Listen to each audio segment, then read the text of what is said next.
Mijn naam is Marielle Ostee en ik ben publicist en kunstenaar.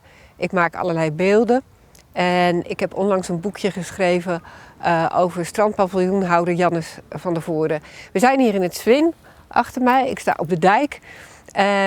Een aantal jaren geleden, ongeveer 10 jaar geleden, heb ik de Zwingodin gemaakt. En de Zwingodin stond daar achter mij op een paalhoofd.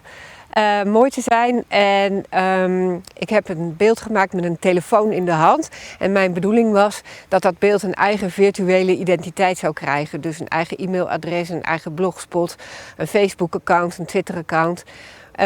Dat beeld was op dat moment best wel populair en het was heel leuk. Alleen de gemeente vond het niet een goed idee dat dat beeld over het paalhoofd heen geschoven was. Ik had het verder niet vastgezet of zo, maar het mocht niet. Jannes van der Voorde, strandpaviljoenhouder van de Zeemeeuw, verzon samen met mij en nog iemand anders een plan. We hebben het beeld voor €1 aan hem geschonken. En het beeld heeft daarna een plaatsje gekregen bij de Zeemeeuw. Dat is daar, vlakbij. Strandpaviljoen met uitzicht op het Zwin. Nu, 10 jaar later, is de Zeemeeuw verbouwd. En Jannes van der Voorde heeft het strandpaviljoen overgedaan aan zijn dochter en zijn schoonzoon. Het is een heel nieuw, mooi, groot pand geworden. En ik heb voor Jannes, hij heeft mij toen geholpen, ik heb hem nu geholpen. De afgelopen periode dat de Zeemeeuw zich ontwikkeld heeft van een klein strandkeetje, frietkotje, tot echt een heel groot en populair strandpaviljoen.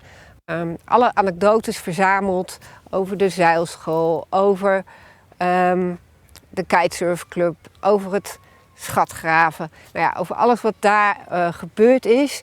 En Jannes van der Voorde was daar echt een centrale figuur in. Iedereen was erg op hem gesteld toen hij daar nog rondliep met zijn frikandellen en zijn grote jeep. Dus dat boekje vertelt eigenlijk het verhaal van zijn periode in het Zwin met de Zeemeeuw. De Zwingodin is op dit moment er niet. Misschien dat ze ooit nog ergens terugkomt. Maar wat ik eigenlijk het belangrijkste vind van de Zeemeeuw en van deze sfeer hier vlakbij het Zwin, is dat het, hoewel Cadzand natuurlijk aan verandering onderhevig is, nog zo'n geweldig natuurgebied is. Het is nog steeds niet echt druk. Het is nog steeds geweldig om hier te wandelen. Je kan nog steeds om 7 uur 's ochtends de meest fantastische natuurbeleving hebben. En soms denken mensen, Cadzand heeft zoveel gebouwen, parken gekregen. Maar hier voor de Zeemeeuw met het Zwin in de achtergrond, het is echt een paradijs.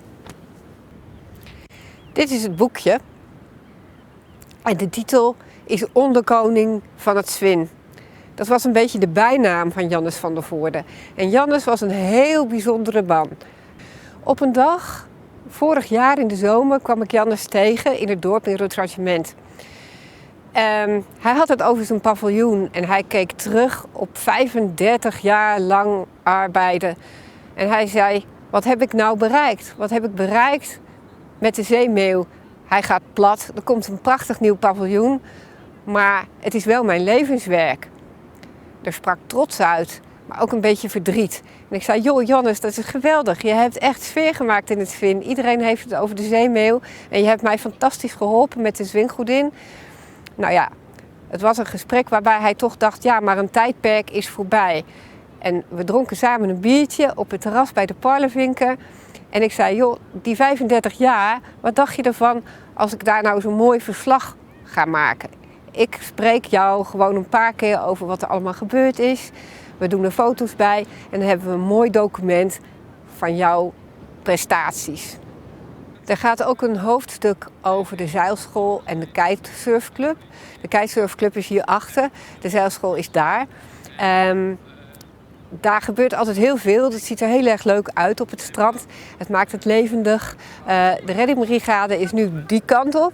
Alleen in de tijd van het oude paviljoen van Jannes was de reddingbrigade vlakbij. En werd hij ook geregeld en gerund door Jannes. Jannes, kortom, was eigenlijk inderdaad de onderkoning van het Zwin. Wat we niet moeten vergeten is dat de dorpsvereniging in Rutranchement ook zijn bijdrage heeft geleverd. Jannes maakt daar ook deel van uit. En zij regelde het schatgraven. Dat was een jaarlijks terugkerend evenement waarbij kinderen kleine schatjes uit de grond moesten graven. En Jannes stond dan 's ochtends vroeg dat allemaal in de grond te stoppen. En wat ik mijzelf nog herinner is dat de dames van Rutranchement dan hun lege make-up potjes gebruikten. En daarin zaten dan nummertjes.